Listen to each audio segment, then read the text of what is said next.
Congresswoman Sewell, great to have you tonight with us. We're glad to have you on board. Actually an honor for us to be able to get a chance to talk with you. So Absolutely. we want to give you the forum to be able to talk and let you know Gatekeepers are an organization where we try to extend the influence of the kingdom of God into the governmental realm. And we want the people to know you. You are one of our representatives in Washington. They need to know you. They need to know how to get in touch with your office. They need to know that you're representing them. So I'm gonna give it to you and let you have the full screen so that you can begin to share. Then these pastors here. Oh, I need to tell you about them. The pastor right here is Pastor Michael McClure. He is in the Irondale community, and then Pastor Bishop Larry Ragland. He's in, what is the name of the place up there? Way up in the Pinson. He's in the country. And then we got Pastor Edwards, and he's over there. Look like there. He is. If you listen to his answering service, he says he's the dopest pastor that's in this county. So we don't know whether he sells it or he just talks about it. He sells. And then we've got Father Mitch Pacwa of EWTN, a network. He's got more reach than any of us. What is it? 15 billion people a day? No. We're 400 million homes, so about 1.2 billion possible viewers. That's okay. Amazing. And then we have this this young woman right here that my soror. All right, then. Well, you know her, then you all know each other. But I'm turning it over to you right now, Congresswoman. If you'll just go ahead and share with what's on your heart, and then I'm sure the pastors and some of the people in the audience might want to ask you some questions too. Sure. You got it. Well, I think that we live in perilous times in so many ways. And this election so much is on the ballot. But I think when I think about our democracy and the dangers that so many of our elected officials are feeling, I know I just got off a conference call where we were talking about our security, and Nancy Pelosi was leading that effort regarding her husband. On a personal note, he is doing well. He's recovering, but I can tell you that all of us understand that this vitriol that's being spewed has really had an effect on so many, so many constituents. And so for me, when I think about this election, I think about the fact that I believe that the House of Representatives deserves to stay in the Democratic hands. I believe that we've worked hard. I know that the American Rescue Plan was passed within the first 8 weeks of Biden's administration. And it was about putting shots in arms. It was about getting workers back to work safely. It was about reopening our schools and doing so in a safe manner. It was also about, providing resources directly to cities and counties. And I'm honored every day to represent Alabama's 7th congressional district, which includes the historic cities of Birmingham and Montgomery, Tuscaloosa, part of Tuscaloosa, the 9 counties of the Black Belt, including my hometown of Selma, Alabama. And for the first time, a lot of those Black Belt counties got real money in their hands to be able to get through this pandemic, not just survive, but try to thrive our way through this pandemic. And I heard from so many of my mayors that the state of Alabama was not allowing them, wasn't providing those resources that went to them in the CARES Act. They wanted resources of their own to be able to deal with their own first responders, to be able to provide resources for their citizens. And so we heard them loud and clear. And I was a part of the section of the American Rescue Plan that I was responsible for, included the local, state, and sorry, not the local, state, the city and county resources that we got. So cities like Birmingham received $140 million. The county received $138 million. And, you know, this money is going to has to be spent before 2024. But it was a down payment, if you will, on trying to get through this pandemic. But quickly after that, we all focused on the fact that we've had a systemic disinvestment in our infrastructure.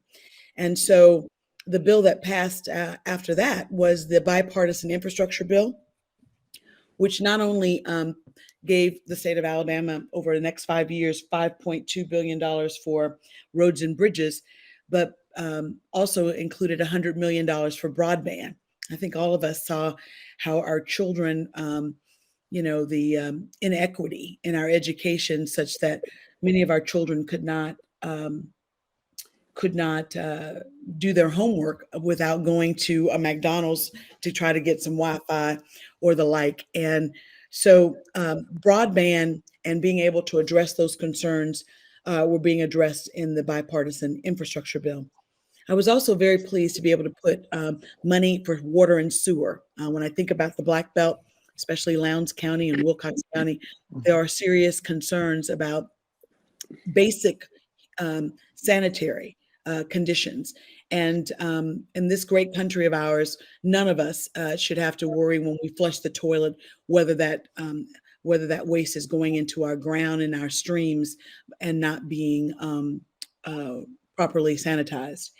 And so those resources are going to be administered by ADEM. And I look forward to working with Rolanda and other members of the Jefferson County delegation and state representatives from the Black Belt to try to make sure that we're getting an equitable distribution of those resources, whether it's broadband, which ADECA is going to be distributing, or water and sewer that ADEM will be distributing over the next 5 years. This is a transformational opportunity for us to really address infrastructure on a grand scale. Recently, I was able to provide a $13 million check to the Birmingham Jefferson County Transit Authority that came from the bipartisan infrastructure bill around public transportation. The state of Alabama, over the course of the next 5 years, will receive over $400 million just for public transportation. And I think that all of us saw after the bipartisan infrastructure was passed, we were able to also then pass the CHIPS Act, and it was to make sure that those semiconductors, those chips that are in all of our devices, domestic manufacturing of those chips was being spurred by the CHIPS Act, and our interdependency on China and on the Far East with respect to semiconductors and chips is something that was addressed by the CHIPS Act that passed right on the heels of the bipartisan infrastructure bill. And of course, this year, the two main big items were most recently the Inflation Reduction Act, which gave the first large scale investment that this nation has ever had in climate change, providing resources to be able to have electric vehicles charging stations, to be able to convert the diesel buses that we have into electric buses. In fact, I was able to provide a check most recently for the Birmingham Jefferson County Transit Authority just for their buses for a fleet of electric buses that'll come about. And the same was true with the University of Alabama in Tuscaloosa, received $17 million for that. For me, I realized that the goal, I think, every day when I wake up is to try to leverage the amazing assets of Alabama's 7th Congressional District for the people of Alabama's 7th Congressional District.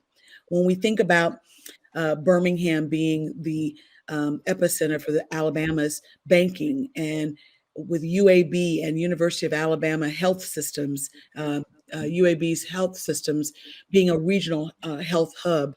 When I think about the fact that this district also has Mercedes-Benz in Vance and Hyundai in Montgomery.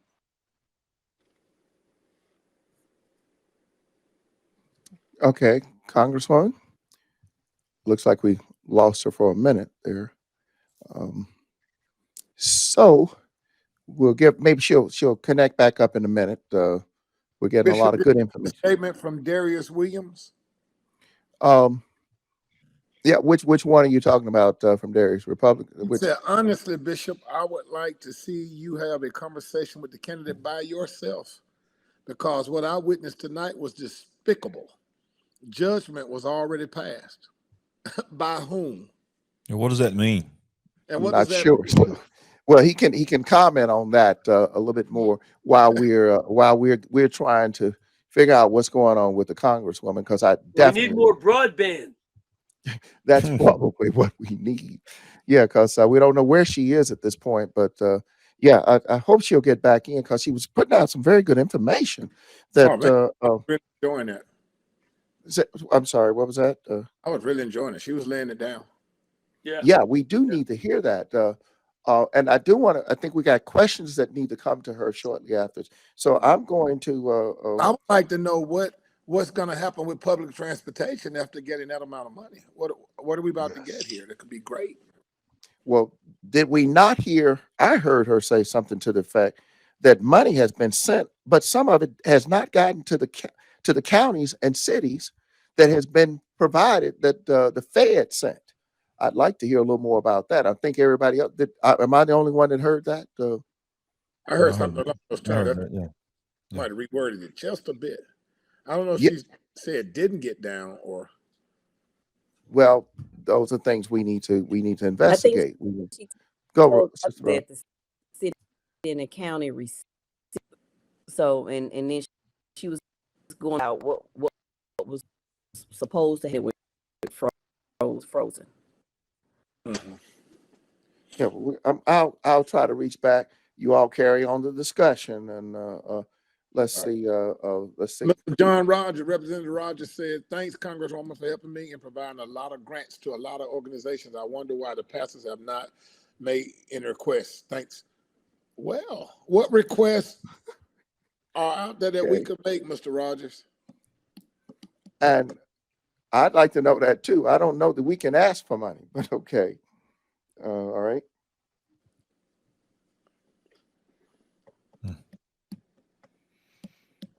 I have a request now. In Jesus' government name.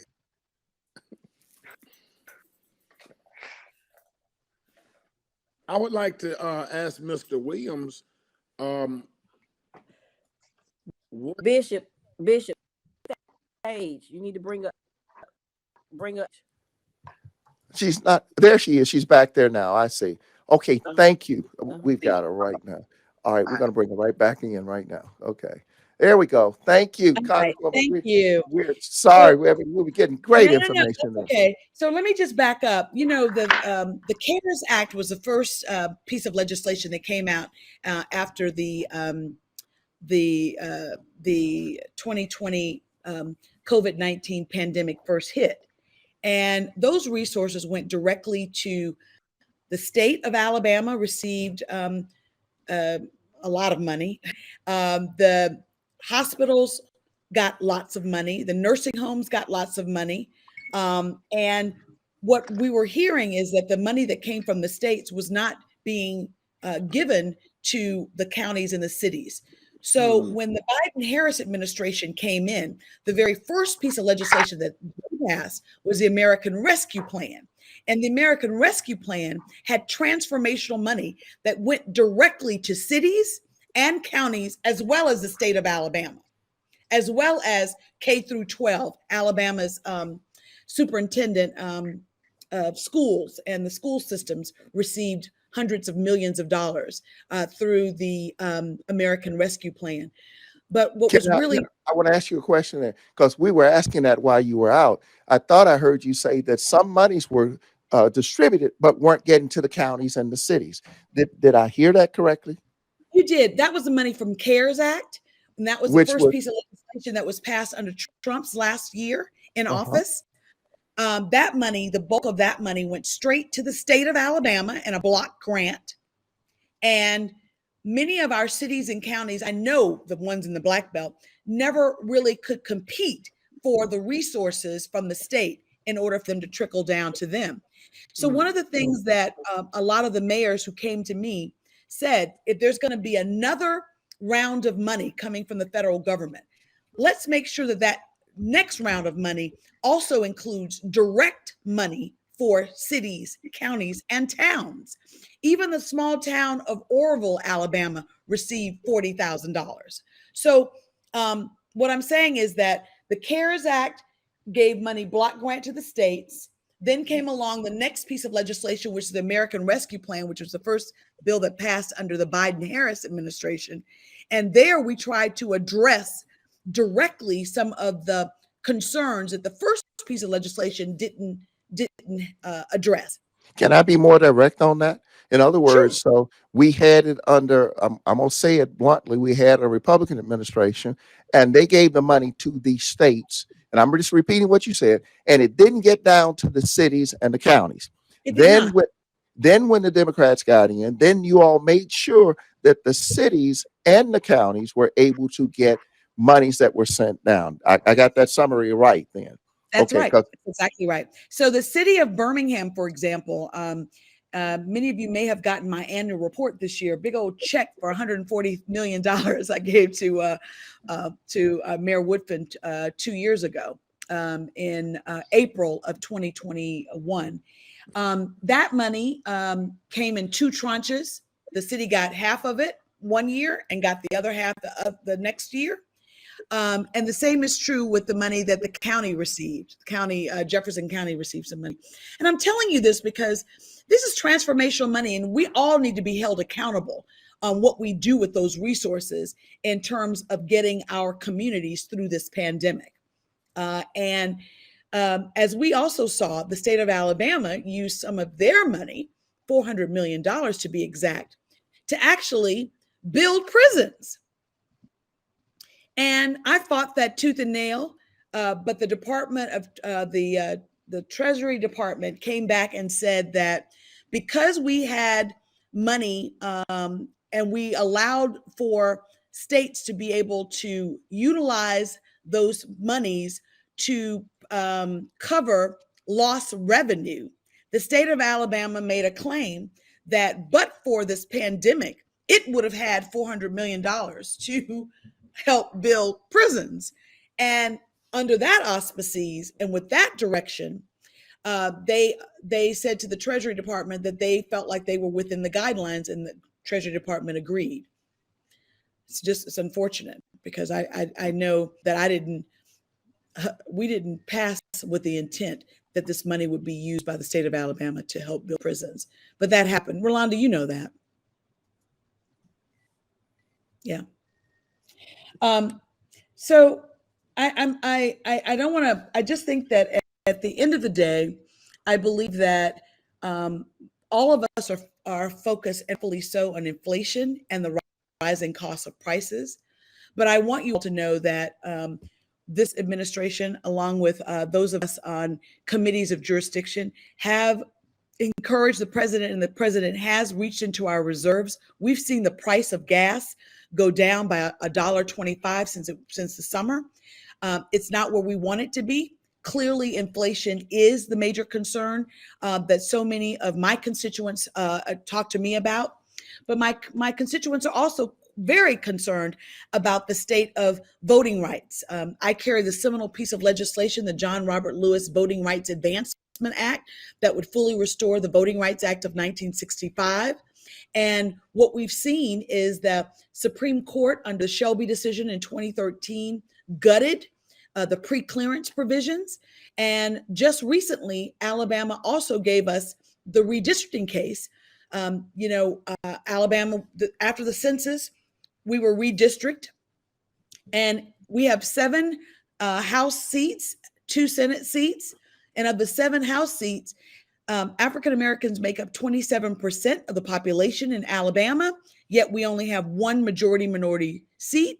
And so there was a lawsuit filed, the Milligan case, that challenged the state of Alabama's maps, and a 3-judge panel agreed that unanimously, two of them actually were Trump appointees, that Alabama should go back to the drawing board, the state of Alabama, and redraw the maps to have two majority minority districts. As we all know, the state of Alabama appealed that to the Supreme Court. And just a month ago, we heard oral arguments regarding the Milligan case. And it's clear to me that the Supreme Court, 6-3, will ultimately decide the fate of the redistricting in Alabama. But the line of questionings that I heard was trying to make the map a race neutral map. And frankly, the reason why we have the Voting Rights Act of 1965 and the reason why we have the 14th Amendment, as well as the 15th Amendment and the 19th Amendment, was because there was racial discrimination in voting. And the remedy was to, be intentional about being inclusive for every American to have the right to vote, and for that not to be abridged by race, which was the 15th Amendment. And what I actually watched, I went to the Supreme Court for those oral arguments, and I have to tell you, it was the second day that Justice Jackson was on the bench, and she did a great job of really articulating why it was important that the 14th Amendment due process would lead one to believe that at the state of Alabama, with 27% of the population being African American, deserved to have more than one majority minority seat. We won't find the resolution of that case until the spring, until June. But having said that, I think that for me, the opportunity to try to close the disparity gap that we see in healthcare has been a big area that I have sought to close, whether that's closing the indices of diabetes and renal failures that we see in our communities, by making sure that we have better access to quality health care, or that's also during this pandemic, ensuring that we have a way to deal with telehealth. While it's not the only means, it was, we were able to get that to be reimbursed during this pandemic. And I think that coming out of this pandemic, as we continue to make sure that we have adequate broadband all across the state of Alabama, telehealth will become increasingly a way to get specialty doctors to rural areas and underserved urban areas. But I really want to hear from you all about what's on your mind. I really would like to open it up for questions. And I'm sorry if I was a little rambling, but what I was trying to say is that I believe that this administration deserves to have both the House and the Senate stay in the hands of the Democrats, so that we can continue to do more work, great work on behalf of the American people. I think that what has gotten lost in all of this is, I think, the fact that there has been an extensive legislative record that this administration is running on, and that those of us who helped them put those packages together. I was a lone person in Alabama's delegation to vote for the bipartisan infrastructure bill. And so you better believe I want the $5.2 billion in roads and bridges to be prioritized in my district, since I was the one who voted for it. But you all know that this will be spread out among the state of Alabama. And because it's being block grant, those block grants may benefit bigger cities over smaller cities, and more suburban cities over urban cities, which is not fair. Can I address one question here? I don't know if you all did. My stream actually went down, but we have Representative Rolanda here. With the money that was sent with the CARES Act, what happened that it didn't get to the cities? Representative Rowe, can you speak to that? I'd like to know, because those are issues that my pay grade. But I you're can in the tell you state. Governor. Yeah, the governor decided, because it was in her purview, she determined how she was going to divvy up the CARES money. She gave a big chunk to the Alabama forestry and forest owners. She gave a big chunk to our nursing homes, which, we also gave we had a health provider relief fund, as you would well expect, because we were in the middle of a pandemic. We were trying to take care of all of our healthcare providers. But, we in Washington, I can only speak for myself. I wanted to make sure that we were also taking care of community health centers, which are in the heart of urban areas, like Watley Community Health Center in Birmingham, like the Rural Health Center in Selma that services 5 counties. So making sure that we're spreading that money evenly, and we're providing people the health care that they need where they can get it, where they live, was critically important to so many of us. And then, and excuse me, Bishop, that we was asking for help for money for the affordable housing. And I mean, we was asking rental assistance, mortgage assistance. Mhm. right. So we were able to regularly actually was to, so that's why I said it was above my pay grade on him. Well, Yeah, but I think that what we were able to do ultimately is the rental assistance, thanks to the lobbying of you all, Rolanda, as well as working with our county commissioners. The Birmingham Urban League was able to be the facilitator of our rental assistance here in Birmingham, and it started getting into the hands of people who really need it. Just like the small businesses that were being helped initially under the CARES Act, under the American Rescue Plan, we broadened that to not just be traditional banks, but also community banks, as well as community development banks that actually go into inner cities and to rural areas and partner with those communities to build affordable housing. They started also being lenders of choice. And that was due to the fact that so many of us saw this money immediately going to, Ruth Chris. Why did Ruth Chris Steakhouse need, those were some of the high profile cases of small business that were getting money initially. We needed to make sure that that money was also flowing to the mom and pop shops, our beauty shops, and our hairdressers, our local shops. And so we were able to remedy that when the Biden-Harris administration came in under the American Rescue Plan, by putting more guardrails and putting more incentives to make sure we're prioritizing underserved communities.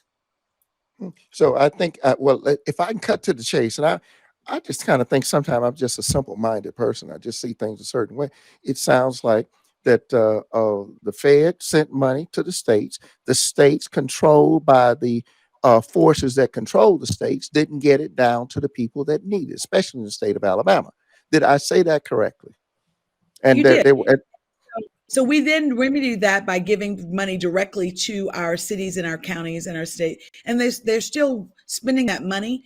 We obviously have to be good stewards of those resources.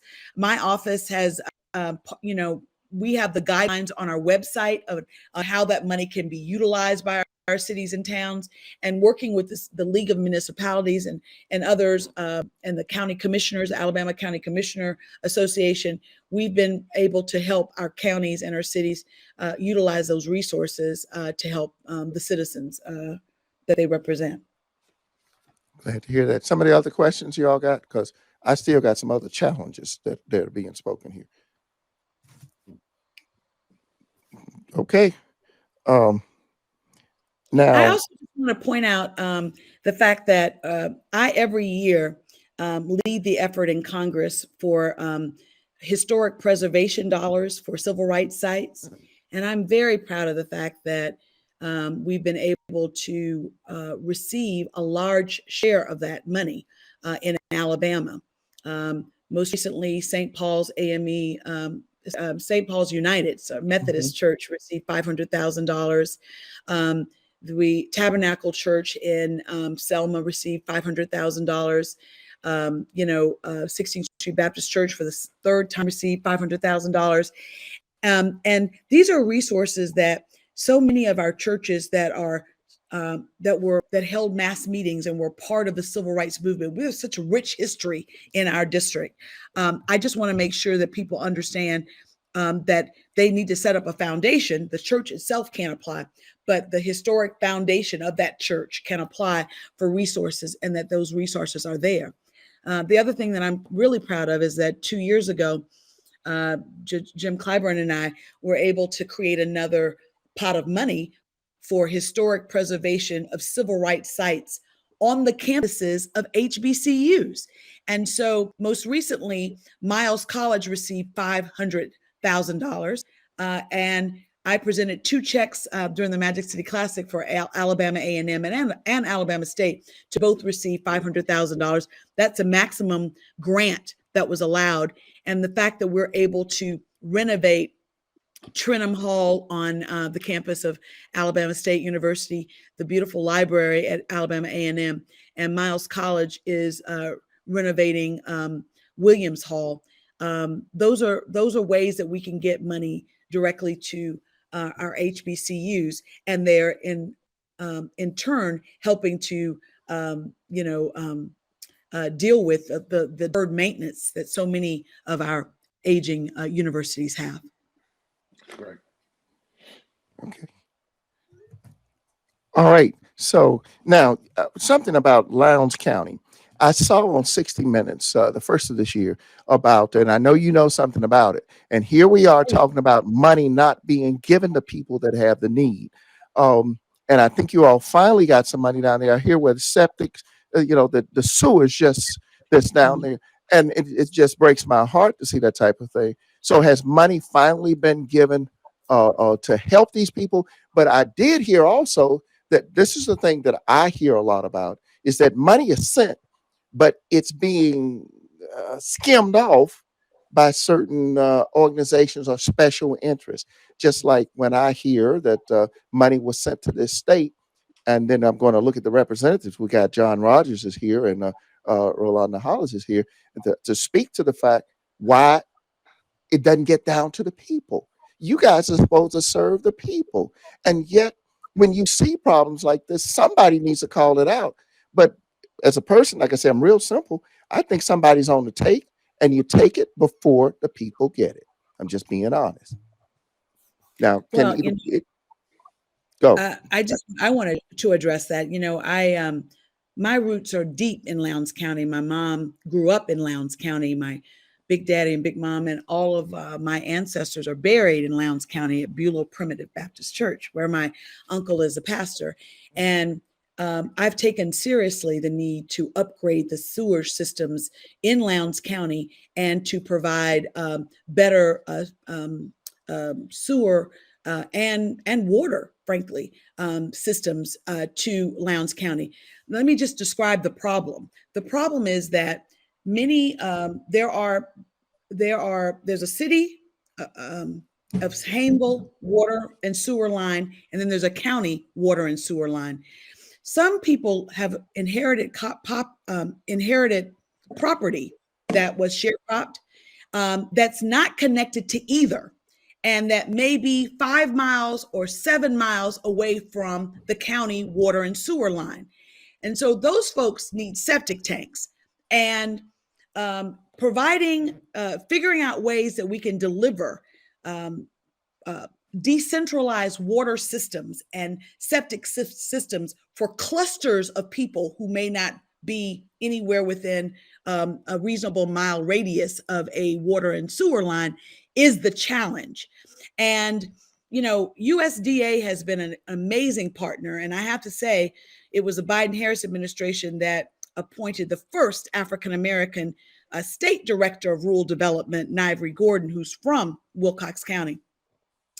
And he has done a great job of trying to get those resources to the places that need it most. And I'm going to be very honest here. many of our counties, rural counties in the Black Belt, have filed for bankruptcy, don't have financial audits for the last 5 years.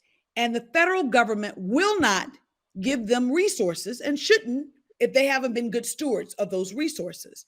So what we've had to do, and you know, I was a bond lawyer before I became a member of Congress. We've established these water and sewer boards, which can receive the money and apply for the money through USDA, because these are new entities, right? And we've collateralized the payment of the water and sewer bills that come in every month as to backstop the guarantee for USDA.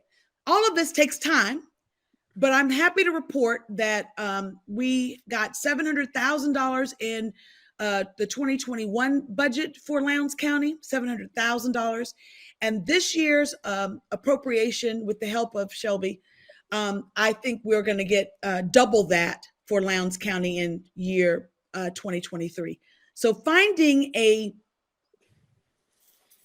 fiscal agent that is solvent, that is will be a good steward of those resources has been a problem, but we're working around it because the great people of Lowndes County deserve better. And, you know, they may have elected some officials that have not represented them the way that they should be, but we are trying to rectify that by trying to get those septic tanks to the people. And thank God for our faith-based community in Lowndes County. They've done a great job of helping us disseminate the septic tanks that we were able to purchase to needy families. Right.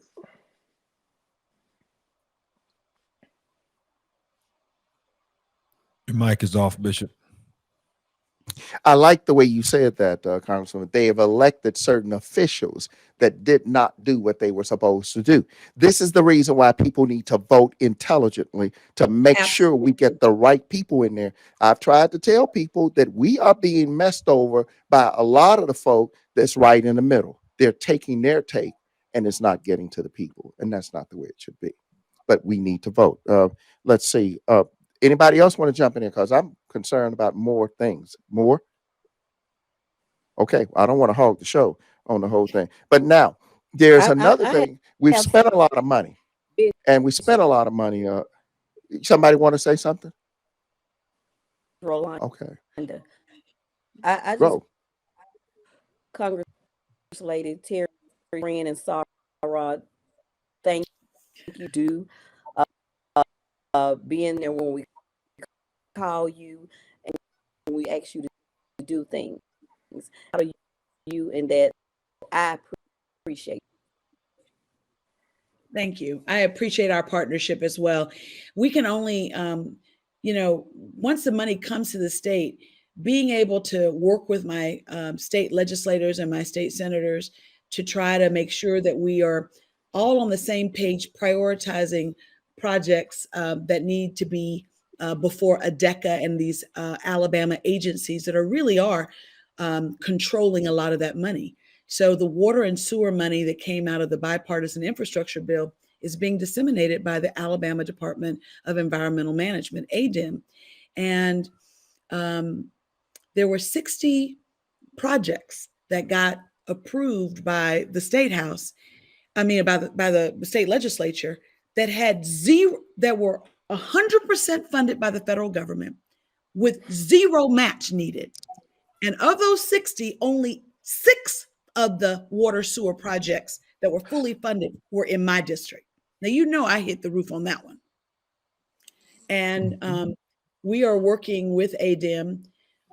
In fact, I have a monthly meeting. My staff and I have a monthly meeting with them to talk about the water and sewer needs in Alabama's 7th Congressional District, to make sure that the latitude that's given ADEM with respect to, you know, finding other resources, other ways for them to come up with the 20% match gets done. And so the people of this district are being helped. Okay. You said something, you mentioned the word Shelby there. Now that kind of got my attention there, because I don't see a lot of working together. this Congress we've got, it's like it's a mindless Congress. Democrats are going to think a certain way, Republicans are going to think a certain way. And the question is, to me, does anybody think independently? Because they all think the same way, they vote the same way. But you mentioned something about something you did with Shelby. Was that something that you partnered? Did you cross the aisle and work with a Republican in order to get something good for the people of Alabama? That's what I want to make sure I heard correctly. Did I hear you correctly? You did. I think So that you're not one of those. Wait a minute. Let me jump. You're not one of those mindless people that's got to vote according to what your party dictates. You will cross the aisle for the benefit of your constituents. Is that correct? Did I hear that right? yes, and I do so. So you without voted. Wait a minute. my Wait a minute. You value. voted. Wait a minute. Wait a minute. You voted with a Republican. You got a Republican to do something to look. And you and a Republican got together. Did you, Congresswoman? So see, I've seen y'all on television. I've watched y'all do it. Just answer yes or no. Yes, sir. I interned for Shelby for 3 summers when I was in college. Ah, Now, y'all are old enough to know he used to be a Democrat back then. He used to represent, he was a member of the House of Representatives, and he represented Selma and Tuscaloosa as a House member. And I interned with him. And so, my job is to leverage all my relationships to try to figure out ways that I can help my district. And I do so without compromising my values and without compromising, the needs and priorities of the people that I represent. And so where I can find common ground, I seek common ground.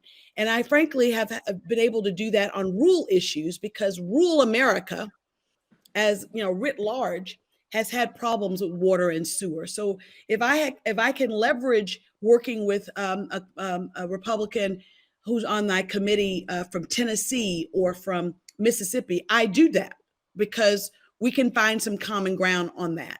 Likewise, on urban issues, I partner with some of the Republicans that are willing to work on workforce development issues, willing to work. I mean, we're trying to find some common ground here on skills training and the like. And so, the fact that Alabama has 1 Democrat and 9 or 8 Republicans, I think that we are positioned, if we work together on issues, to help the state of Alabama, irrespective of who's in the White House, if we're willing to put aside petty politics and just focus on the people. Now, sometimes that's not possible, but I can tell you on a lot of the economic issues, whether it's working with Sessions and Shelby to get Golden Dragon, a $150 million copper tubing manufacturing facility in Wilcox County 5 years ago that brought 300 jobs to the poorest county, or working with Shelby to help Uniontown get $27 million to try to fix its water and sewer problems. I think that we have to put aside our differences and try to figure out ways we can work together. Now, that doesn't mean that he's going to help me get an African-American judge to replace Abdul Khan when we know we need one. He's going to, there are certain issues that are legacy issues that, I know he's not going to help me get. And the only way that I could do that is if the Senate changes its very archaic rules. I think all of us know that the bill, the John Robert Lewis Voting Rights Advancement Bill, we passed it from the House twice, and it's languishing over on the Senate because we don't have enough senators to bring it to the floor for a vote. A simple 51 majority would be needed if we could get it for a vote, but you have to have 60 votes in order to stop debate and to bring a bill before the Senate. Okay. Brothers? Okay, listen. Now, I'm going to ask you another question. I'm concerned, and and tell me, should I be, in regards to the border, that we've got, what I see a lot is that we've got a lot of people crossing the border. No one from the Democrat side seems to be any concern about the border. What we are are. we We absolutely You are. Please speak about it because we don't hear, at least I'm not hearing. I mean, I'm here, what is it, 2 point, almost 8 million people have done it this year. And they're going to compete for jobs of Americans that are here. And now, please speak, help me understand why there seems to be so little concern. Only the Republicans seem to talk about the border. I don't hear Democrats do it. Well, I mean, look, Biden gave a very difficult task to the first African American vice president to deal with immigration. But I want you to know that none of us want people to illegally cross the border. I do think that we do need to figure out a way to deal with the dreamers. These are people who know no other country but America, and many of whom have been productive members of society, have a way to get them to get permanent citizenship. But that, putting that aside, dealing with Obama, and I don't think people realize this, but he actually deported more people than Trump did. Yes, he did. Now, he had years to do it, but the reality is that Democrats are not weak on crime and weak at the border. I think that we They get say that, though. They say I it. know they do, but that's a lot of rhetoric. Correct. And I think that people need to understand that we have law enforcement that are working hard every day to enforce the laws on the book, which do grant certain people asylum if they're political prisoners. I mean, there's all kinds of rules, is what I'm saying. And I can tell you that the first year of the Biden administration, a lot of us did want them to figure out, because under the Trump administration, many of the children were detached from their parents and sent other places, and that simply should not have happened. So the reunification was a priority of the Biden administration. But let's make it clear that we all need to figure out a way to actually fix our broken immigration system. It is broken, and it needs to be fixed. And we don't seem to have the political will on either side to actually do something about it. The Republicans can scream and yell about it, but when Trump was in office for 4 years, he only passed one bill, and that bill was to give a tax break to the top 1% of the wage earners. Now, I don't represent those people, but so I think that they do a lot of talking, but they haven't come up with any solutions. The president passed one bill while he was in office. One bill. Well, he passed one major piece of legislation. He passed the CARES Act, which was about, we passed a budget, we passed the defense authorization bill. But in terms of his signature program, I just rattled off 4 bills in 2 years that Biden did. And he's only been there 2 years. And President Trump had 4 years, and he only did one signature bill, and that was his tax cut and jobs act. Right. How often? Well, I'd like to go back, though. You're not dealing with the issue of the border. I hunt down there. I go right. I can see Mexico from my friend's ranch. And I've been hunting in different parts of the border area for a lot of years. And it is out of control. Out of control. I lived in Texas before I came here. And I get back there every year. And the chaos that's going on now is nothing like we see. And I've gone, in years past, trying to find people. The Border Patrol would ask us, and we were out in the woods there, brush, and said, look, there's a little girl lost. Can you help us? So we were looking for her to get her some water and reunite her with her family. This is, 10 years ago. But it's nothing like that now. And the kids separated from their parents are even worse. And the number of folks all over the streets with nothing, it's just chaos. They have no way to get food, jobs, nothing. And this is, yeah, all the stuff with the bills, that's legislation stuff. But the border is out of control and people are dying by the hundreds trying to cross.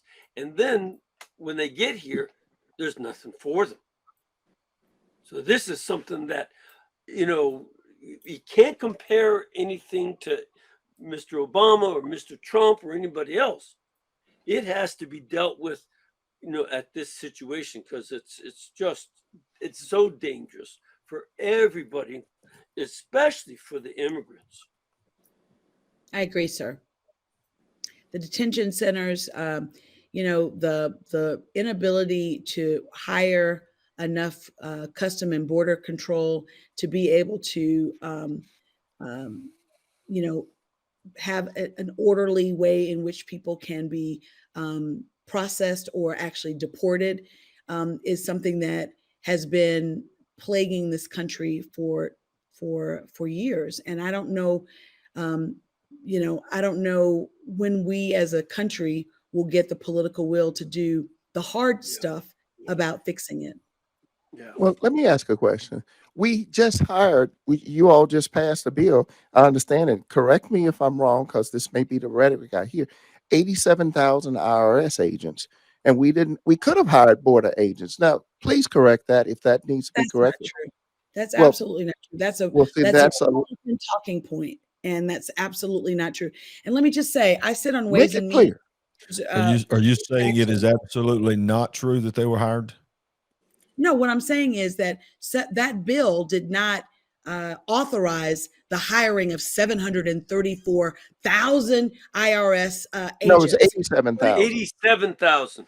87,000. It did not have a number in the bill for people to be hired. What the bill did is try to make to give the IRS incentives to hire more specialized agents to go after the people who are really cheating the system. A lot of those big corporations that are hiding things on offshore isle, instead of going after the folks who are seeking to get child tax credit and income earned income tax relief, which 30% of the what do you call those things, of the compliance, the audits are to poor people around that, because it's easier to go after them than to go after the Donald Trumps of the world. Right. And so I just want to be very clear. The Inflation Reduction Act did not authorize the hiring of a set number of agents. It did tell the IRS, it gave the IRS a certain period of time to hire more experts in the audit of complicated tax returns, which it should have done. Because the reality is that you're going to have to pay a little bit more to have forensic scientists going through those audits than you would, regular people. And that is totally in the purview of the Ways and Means Committee. And I can tell you unequivocally that it was not true. Absolutely not true.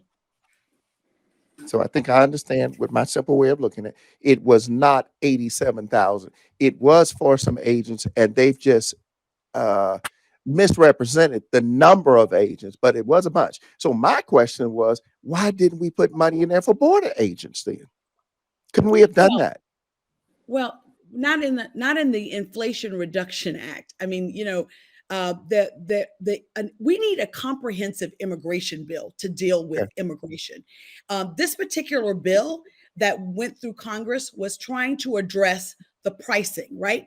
We were seeing out of control energy prices and oil prices and prescription drug prices and healthcare prices. And so what we did in the Inflation Reduction Act is that we allowed CMS, the federal government, to negotiate with pharmaceutical companies for the lion's share of the government's pharmaceutical needs, which comes through Medicare. And we also capped the price of prescription drugs annually for Medicare patients to Medicare beneficiaries to $2,000 annually.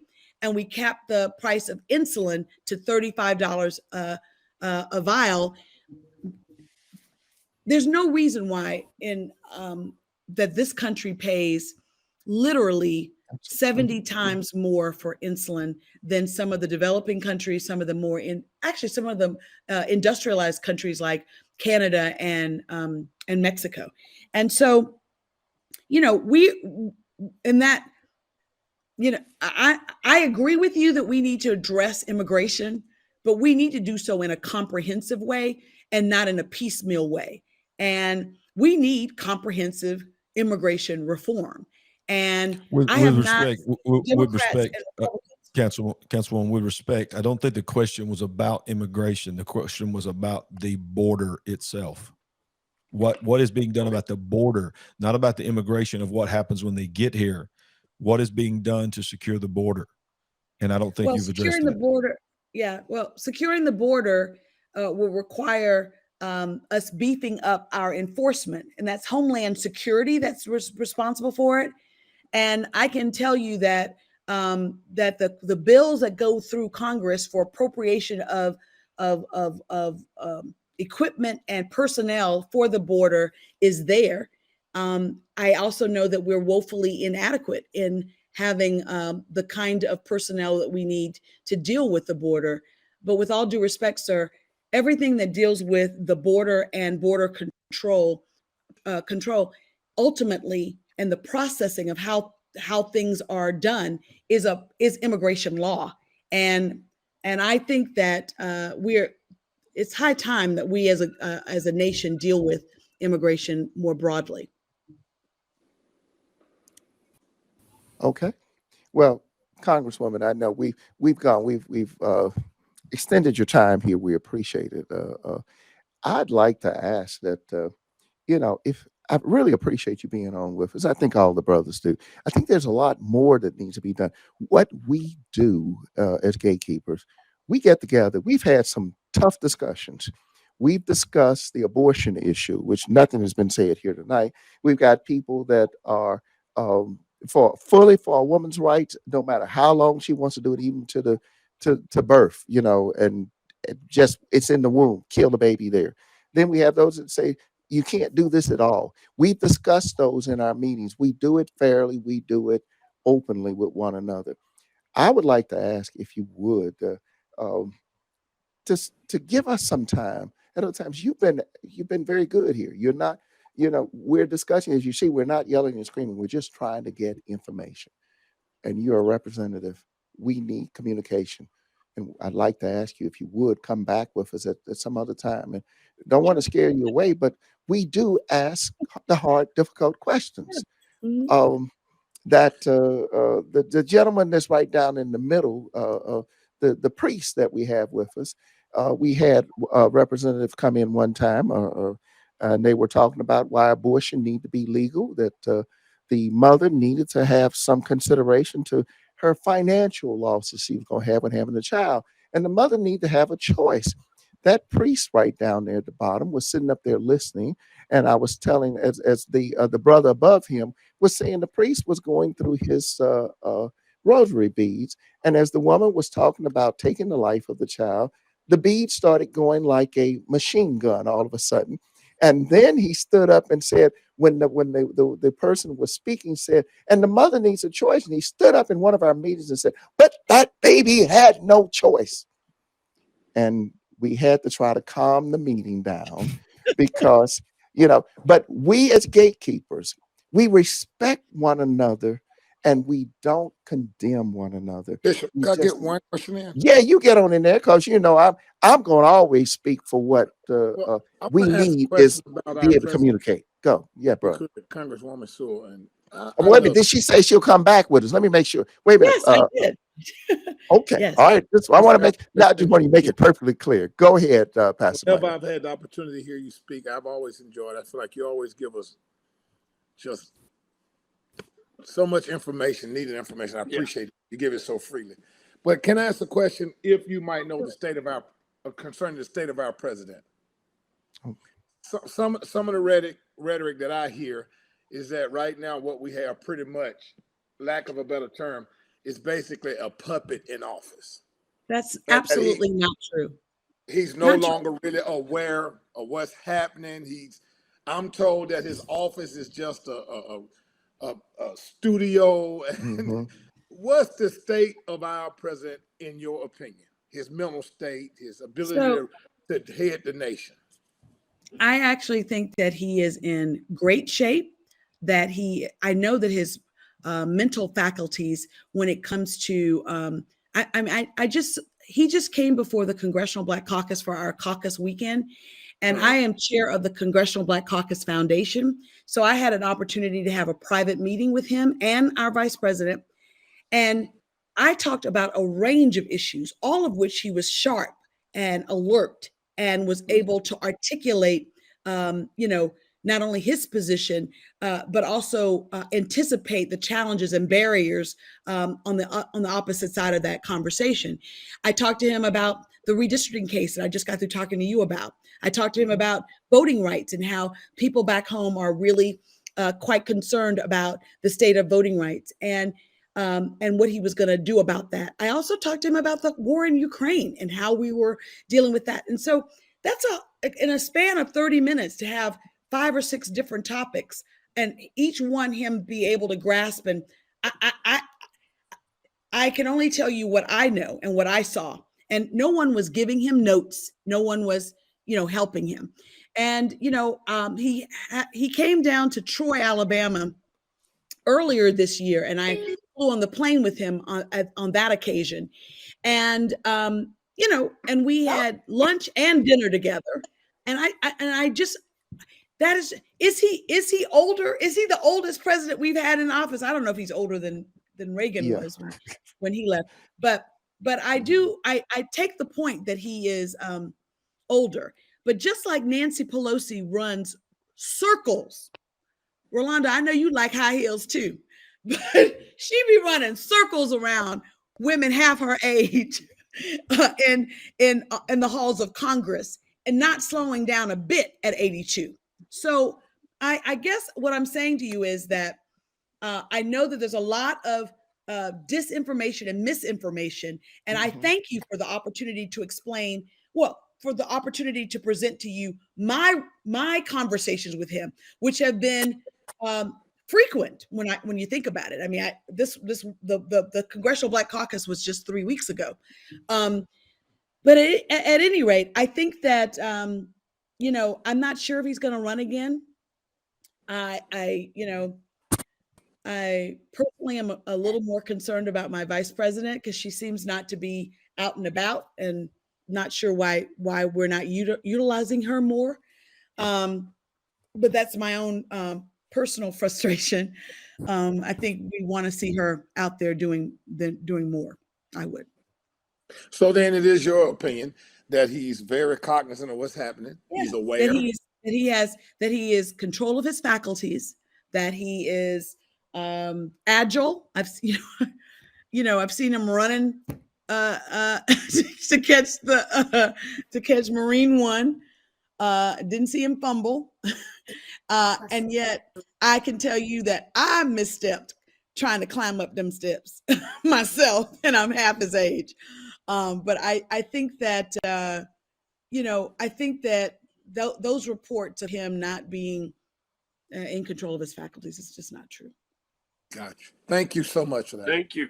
Appreciate that. Oh, there is one question that comes to mind. The minority district that's in the courts right now. What do you think of? How do you think that's going to be? Because according to redistricting and everything, it should be that we could. Can you speak to that just briefly before you go? Yeah. I think that Alabama should, and Alabama's not the only. Mississippi has a higher percentage of African Americans than Alabama, and it only has one majority minority district. South Carolina has 29% African American, and it only has Jim Clyburn. So the fate of what is being considered by the Supreme Court could have, if it is ruled in favor of the plaintiffs to create more majority minority districts, could have sweeping effect across this nation. Do I think that that would happen? Given the tenor of what Alito and what Thomas, and the questions that they were asking our Solicitor General, and basically giving our Solicitor General, the arguments about race neutrality, I don't think that this 6-3 Supreme Court will Rule in decide. favor. I think they'll rule in favor of the state of Alabama, and the state of Alabama wants to keep the current map.